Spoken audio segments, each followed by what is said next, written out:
Yeah, what up, my peeps? Welcome to another episode of Life and Times of Rack Low. Yeah, these pieces right here is crazy timeless. We call these timeless artifacts. These are the pieces that, no matter what went down, you had to have these pieces in your collection. You know, they held massive weight, and everybody wanted them. You see the Suicide Ski shirt with the goose to match. Next to that, you got the big yacht jacket with the cookie on the arm. That is definitely a piece that a lot of official heads kept in their collections. And even to this day, all of these pieces, even to this day, are highly sought after, highly revered, and they continuously, hold weight. Like I said, they're timeless pieces, timeless artifacts. So you can see these pieces, to this very day in places like, Low Goose on the Deuce, like at those classical events, when people want to bring them out, because these pieces right here hold a lot of status, it was like a status symbol. So if you held one of these, you definitely, held weight, and plus you put in work definitely, because you couldn't really buy these. The boosters came so quick and snatched all of them up out of all the stores that was like in Midtown Manhattan. You pretty much, you had no access to them. So if you wasn't a booster or like one of the greatest shoplifters that was like running around Brooklyn, you probably didn't have this in your collection. And then in my hands, I got the Polo USA spell out across the chest. This right here is definitely one of my favorites. And plus on the arm, it had like the cookie patch.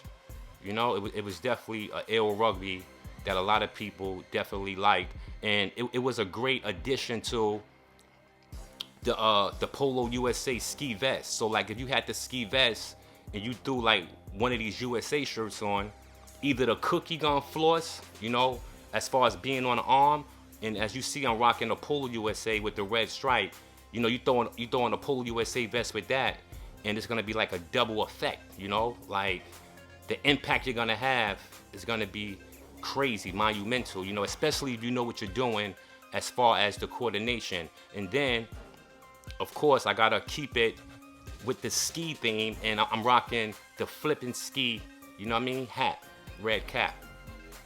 Definitely another Bloomingdale's specialty. And to top it off, I got the baseball long sleeve scribble. Those joints right there was definitely heavy in Bloomingdale's as well. But yeah, we traveled around. We traveled around and caught them from different places. But they was definitely heavy in Bloomingdale's. And this photo right here, I was living in Marcus Garvey Village, so it had to be, like I would say like the late 1980s, early 1990s. And the Suicide Ski Goose, it was crazy popular in the hood. Like, just look at the colorway, the color block. It had that Star Spangled Banner effect, and it was like the red, white, and the blue. It was like hard to miss. So if you wore it, a person probably, can spot you a mile away because it was a standout piece. And like I said, a lot of people didn't have it. So when you wore it, you definitely had all eyes on you, and people automatically knew that you were somebody. You had a reputation. You held weight. I say that because, like wearing polo, yeah, it was a fashion thing, but the wolves came out as well. You know what I'm saying? Like you had a lot of stick-up kids, they wanted to be fly too. They didn't go to Midtown Manhattan to boost and take polo and shoplift, They pretty much wanted to wait for the shoplifters to come home, and they played stick-up, So it was a lot of stuff that came with rockin' low. You know what I'm saying? A lot of drama, a lot of beef, a lot of street wars, and you just had to be prepared. You had to be ready. You had to hold your own, So it definitely changed a lot. But the one thing that remains is the love and loyalty. Those crazy concepts and ideals that lowlifes continuously carry on and carry forth. So yeah, rocking the Suicide Goose, whether you was in the street, on the train, you know what I'm saying? um, at a particular place. You could have been on the Deuce, you could have been uptown, you could have been in Queens.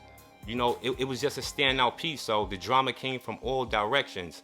And the reason why we called it the Suicide Ski Goose is because, you know, like growing up as teenagers in Brooklyn, Crown Heights, Brooklyn, Brownsville, Brooklyn, like I know for me in particular, like I never went on vacations as a child. I never had access to like skiing, yachting, hunting, you know, all of those great outdoorsmen activities. As a youngster, I didn't have access to all that, you know, because financially my parents wasn't fit for me to have all of that stuff included in my particular lifestyle. And plus I had 6 other brothers and sisters that also had needs, so my parents pretty much kept a focus, whereas all of us, all of the kids, all of my sisters and brothers was able to sustain. And you know, that was a great thing, and I definitely appreciate that. And so yeah, so you know, like I said, in order to have access to these pieces, you had to be official. And yeah, being young and running around boosting and all, like I said, I didn't have access to those different activities, you know what I'm saying? So to us, you know, like going skiing, like it was something that it was like weird to us because it was something that we didn't engage in. People that lived around us didn't do it. It was just something that you saw on TV, you know, like on ESPN at the, you know, them different ski events and all of that. So it was just something like that. The Olympics, you watch stuff like that, you see a lot of skiing. So I got it from that perspective, but the actual activity itself and me engaging in it, never, never, never, never. And another reason why we called it the Suicide Ski Goose is because it was simply self-suicide wearing it. You know what I'm saying? You wore that goose. I mean, like I said, the drama was on. So if you wore the goose, you know, you probably had your burner on you. You had your ice pick, your orange box cutter. You know what I mean? You had a crew of dudes with you. Because like I said, it was a hot commodity, and a lot of people knew about it as far as it being on the market. They couldn't get it, but they knew it was available on the market. And like I said, you know, like in order for you to have it and maintain it, you had to be official and know that, you know, what came along with that, and you had to be ready, willing, and able to do whatever to, you know, to keep it, to keep your possessions. That's how it was. Wearing that coat in Brooklyn, you could have definitely, you know, lost your life. And that's not only referring to or pertaining to the Suicide Ski Goose. I mean, just wearing low in general, it was dangerous, you know? Like, a lot of people didn't have money, you know? They didn't have the resources. They didn't have the abilities to obtain that type of stuff. So when we came through and people saw how fly and fresh we did it and how we took fashion to another level, they wanted to be a part of that lifestyle. They wanted to be, you know, the dudes or the chicks that was also, you know what I mean, highly sought after, had all the attention, and was able to create a plan of action to be fly. See, that's the difference. Like, a lot of people want to be fly and talk about being fly and having, you know what I mean, materialism or whatever the case may be, you know, having those possessions. But as lowlifes, you know, we went out and we made it happen. We took it, you know. If we talked about it, we went out and got it, and it became a reality for us. And I think that's what separates a lot of people from lowlifes. You know, we didn't only talk about it, we lived it, you know. Everything we spoke about came to reality, you know. And hip hop, yes, we lived hip hop, we live hip hop, and yes, it's a reality in a lot of our lives. You know, when we was teenagers, young adulthood, even to this day, you know, hip hop, just like low life culture, is a lifestyle to many of us, and it's gonna be that way. But yeah, as far as the Suicide Ski Goose, I caught this particular goose from Reading, Pennsylvania. Like they had like a low store out in Reading that Heads used to always go to. But on this particular day, you know what I mean? I just took a solo mission.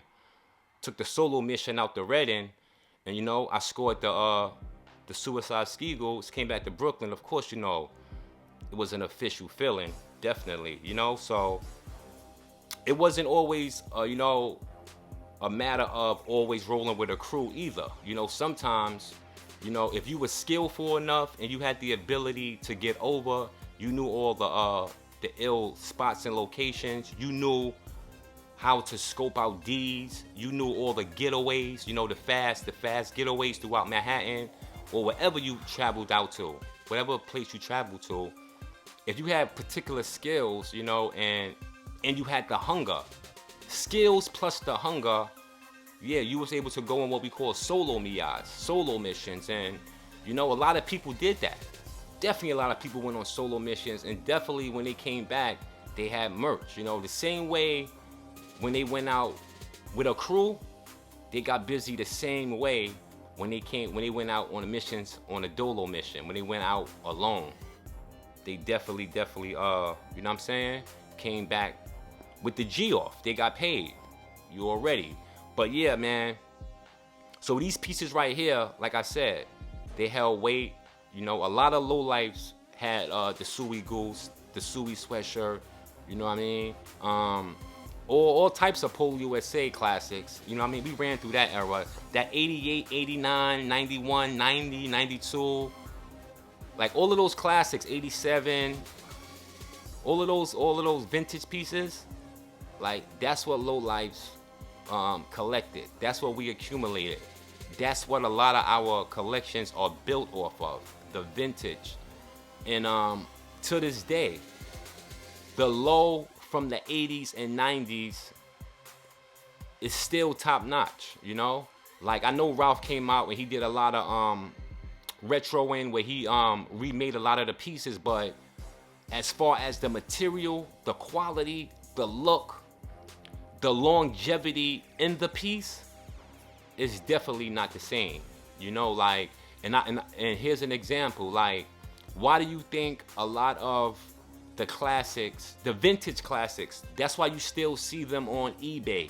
You see a lot of vintage collectors still having these pieces in their wardrobes, in their collections, because it's the quality of the material, like, and people took more pride in the vintage pieces, the pieces that were considered collectible items. Like people took a lot of pride in them, and just really taking care of them throughout, the years as far as wear and tear, and just maintaining the pieces. It's all about maintaining and having that longevity in the pieces, because like when it comes to vintage fashion, it's like it gets better over time.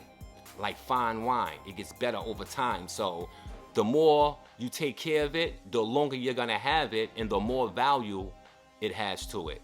So like that's definitely a jewel right there. Like, and that's why you see a lot of the vintage pieces still around, and they have like high price points, because number one, the quality, the year that it date back to, 20 plus years ago, it probably had came out.